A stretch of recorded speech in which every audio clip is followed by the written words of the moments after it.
윤석열이 오늘 국무회의에서 총선 결과와 관련한 생각을 밝힙니다. TV조선 단독 보도에 따르면 두창인은 총선을 전후해 정치권에서 제기된 소통 부족 문제를 개선하기 위해 도어 스태핑을 재개하는 방안도 검토 중입니다. 도어 스태핑은 취임 이튿날부터 6개월 동안 61차례 진행되어 오다 윤석열의 연이은 망언과 출근 시간을 지켜야 한다는 부담감으로 사라졌습니다. 다만 대통령실 내부에서도 여전히 도어 스태핑에 대한 찬반이 있는 만큼 여론 수렴 과정을 충분히 거친 뒤 재개 여부를 최종 결정할 계획입니다. 네, 하는 즉시 특검이나 김건희 관련 질문이 쏟아지면서 망할 겁니다. 저는 제발 했으면 좋겠습니다. 아침에 하나씩 유튜브 각이 나오는 것은 물론이고 정권도 더 빨리 무너질 것 같기 때문입니다. 아무튼 제발 해주길 바라면서 관련해 중요한 영상 보시고 이어가 보겠습니다. 뭐 그런 얘기를 하더라고요. 그러니까 뭐냐면 지난번에 강서구청장 예. 선거도 이길 줄 알았다는 거고, 그 다음에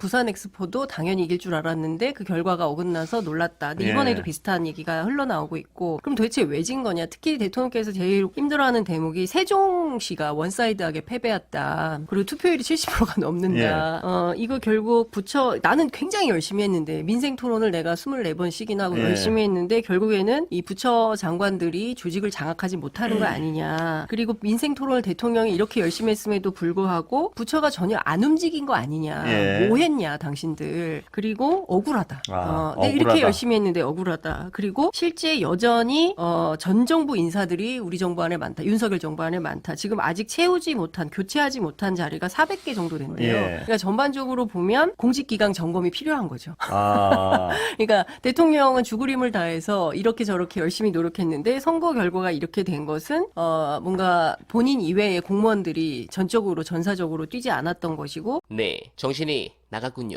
어쩌면 진짜 이길 것 같아서 북풍이나 기타 공작을 안 했을 가능성도 보입니다. 그런데 총선은 끝났고 언론들도 손절을 하고 있습니다. 박근혜 길로 가고 있다. 즉 탄핵이라는 단어를 노골적으로 쓰기 시작했는데 전문 그대로 보고드립니다. 윤석열 정부는 박근혜 모델로 가는 듯 하다. 물론 현재까지 얘기다. 총선 패배 다음날 이관섭 대통령 비서실장이 기자들 앞에 나타나 이번 총선 결과에 대한 대통령의 말씀을 제가 대신 전해드리도록 하겠다더니 총선에서 나타난 국민의 뜻을 겸허히 받들어 국정을 쇄신하고 경제와 민생 안정을 위해 최선을 다하겠습니다. 라고 읽었다. 박 전 대통령 때는 그래도 2줄이었는데 이번엔 김밥처럼 고작 1줄이다. 왜 굳이 국민이 알아서 새겨드려야 하는지 부하가 난다. 총선 압승 뒤 더불어민주당 이재명 대표가 거듭 촉구했던 대통령과의 만남도 대통령실에선 아직 결정을 못한 눈치다. 반성할 줄 몰랐던 박 전 대통령이 그 뒤 어떤 길로 갔는지